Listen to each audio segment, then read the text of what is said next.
Situata në Gostivar po qetësohet, megjithatë uji vazhdon të mbetet i ndaluar për pije. Ministri i Shëndetësisë Sasho Klekovski njoftoi se ka ulje të trendit të numrit të personave të sëmurë, prandaj po punojnë në planin e kthimit të rrjetit të ujësjellësit në përdorim.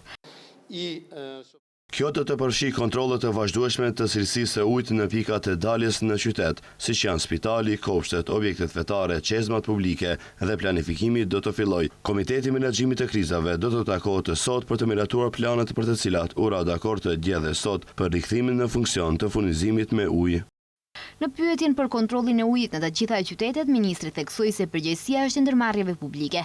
Megjithatë, siç tha ai, situata aktuale do të shqyrtohet nga autoritetet shëndetësore.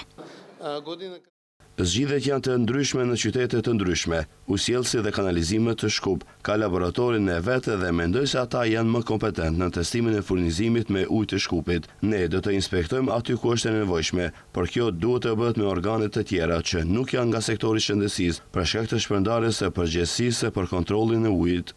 Ministri Klekovski refuzoi të komentoj fakte se Qendra e Shëndetit Publik në Tetov raportoi se uji nuk ishte i ndotur gjatë periudhës kur pompat në Gostivar ishin në funksion, duke përsëritur se ka ndërguar kërkesë zyrtare në qendër për të gjitha mostrat e ujit të marra këtë vit me vendodhjet e sakta.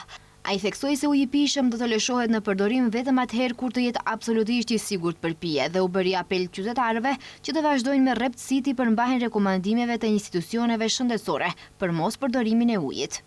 Qeveria ka shpallur gjendje krize 30 ditore në Gostivar, për shkak se analizat treguan se uji është i ndotur dhe nuk mund të shfrytëzohet për asnjë përdorim.